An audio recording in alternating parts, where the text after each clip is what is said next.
So, what did you miss at Jubilee today? Well, you can probably tell you missed the Sunday before Orange Shirt Day. We took some time today to acknowledge the survivors of residential schools and those who did not survive, the impact on families that spans generations.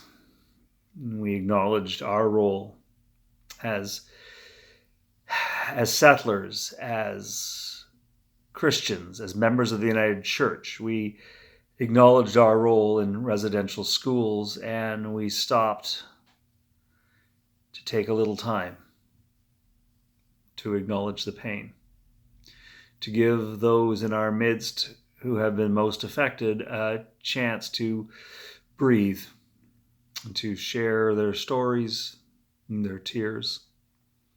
We committed ourselves to the absolute belief that all children matter, even when we have acted and lived as if Indigenous children mattered less, as if they were part of a problem to be solved or eliminated.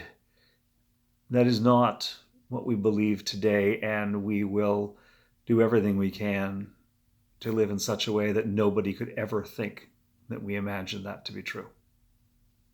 We did that today. Tomorrow is Orange Shirt Day, and many of us will wear orange, and many of us will watch as names are finally released.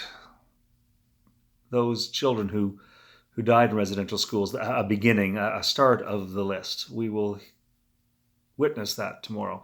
On Wednesday in our open door prayers, we will pray some of those names. There are 420 of the over 2,500 names to be released tomorrow, over 420 that were at residential schools that were operated by the United Church of Canada.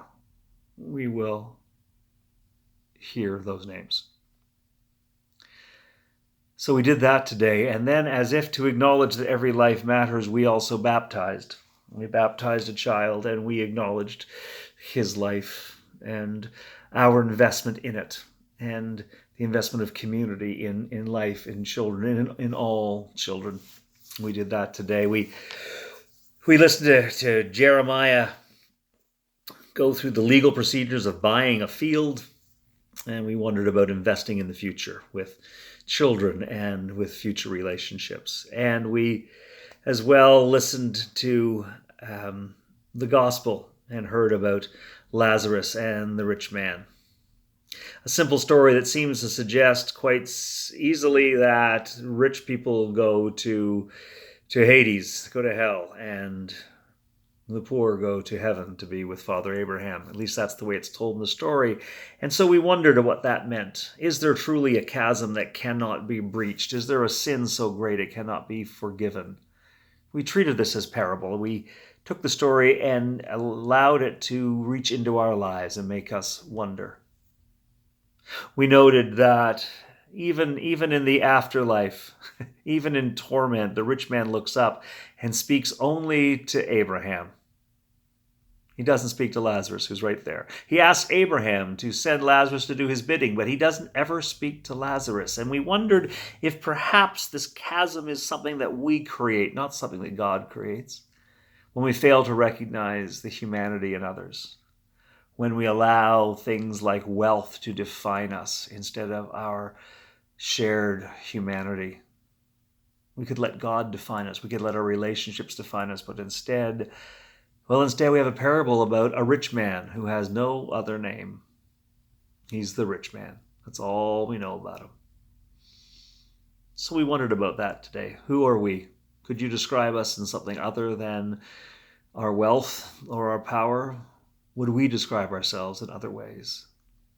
And that chasm, who made that chasm? Is that God who makes that chasm, or do we build it every day? And do we have to wait until the end of our lives to repair that chasm? Or could we start to acknowledge the humanity around us? Could we start to let go of our wealth and recognize that we are not defined by money, good or bad? I don't know. That's what we did today. We We talked about some hard things and we celebrated some wonderful things. And in it, we missed you. So hopefully we'll get to see you soon. But until we do, think about what it is that defines you. Remind yourself that every child matters. And what does that mean? What do you do differently because you believe that every child matters? And if you have an orange shirt, wear it on Monday. If you have time and want to join us on Wednesday at 6 o'clock in the sanctuary for a brief prayer, for just a time to acknowledge our role in the residential schools, to honor those who have died and those who have survived, join us. But get here soon, because we miss you. Till we see you, God bless.